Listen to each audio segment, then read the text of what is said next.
We're in the surf yesterday, and the conversation got onto property. And one of my mates said if he was looking to buy a place, he'd just get on the internet. I said, well, that's a good point. That's what most people do when they've made a decision that they're going to move and they're looking to buy property. I said, have you ever bought anything where you hadn't planned it? Something just landed in your lap, or it's all of a sudden in front of you, and you think, well, hang on a sec, that's pretty good, I might buy that.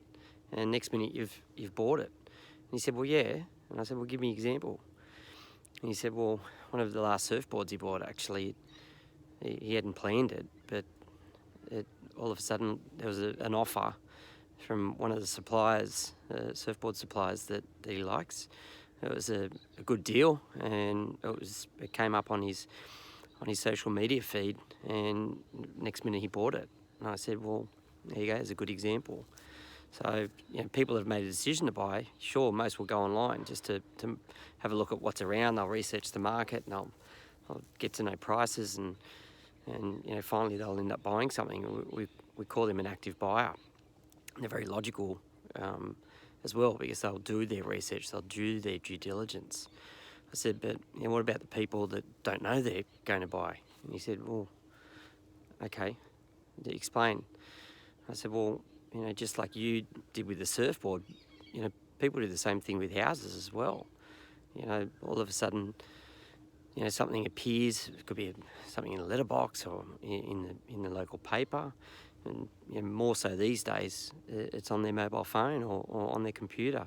There's a property's advertised from an agent, and they hadn't thought about it, but when they see it, it gets them thinking, oh, hang on a sec, that might be good for us.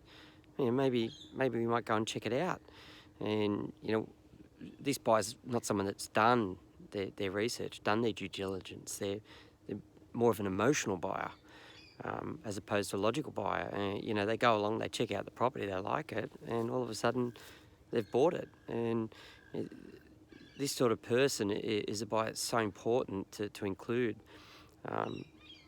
When you're selling a property, make sure that they're a chance of stumbling across your property, and they're a chance that they're going to turn up and have a bid at the auction, because, as I said, the logical buyer research the market, they know how much to spend, and they know how much they want to spend, versus the emotional buyer who they just want it, and they're the buyer that often end up paying overs to be able to secure it. So again, the importance of making sure that when you're promoting or selling your property, you're promoting it, that you don't just rely on the logical active buyer, being someone that's online on the internet looking at the websites, but you also include marketing mediums that's going to allow your property to be seen by the passive buyer, the emotional buyer, the buyer, like I said, that in most instances is the one that pays top dollar for your place.